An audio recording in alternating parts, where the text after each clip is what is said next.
Hello my YouTube family, అందరూ ఎలా ఉన్నారు? నేనైతే చాలా బాగున్నానండి. మీరందరూ కూడా బాగుండాలని మనస్ఫూర్తిగా అయితే కోరుకుంటున్నాను. ఏంటి ఈరోజు ఏదో కుకింగ్ ఐటెం అనుకుంటున్నారా? చిన్న కుకింగ్ ఐటమే అనుకోండి.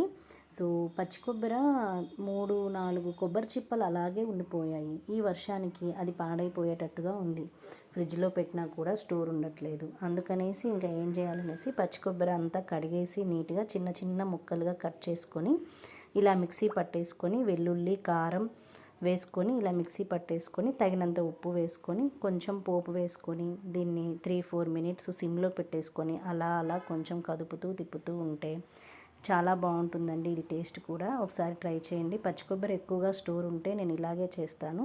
దీన్ని ఫ్రిడ్జ్లో స్టోర్ చేసి పెట్టుకుంటే 15 డేస్ వరకు ఉంటుందన్నమాట. ఎక్కడికి పోదు. వేడి వేడి అన్నంలోకి నెయ్యి వేసుకొని తింటే ఇంకా బాగుంటుంది. యాక్చువల్గా ఆయిల్ బదులు నెయ్యి వేసుకొని పోపు వేసుకుంటే ఇంకా బాగుంటుంది. కొబ్బరి వేస్ట్ కాకుండా ఇలా చేసేసాను. నచ్చితే వీడియో లైక్ చేయండి.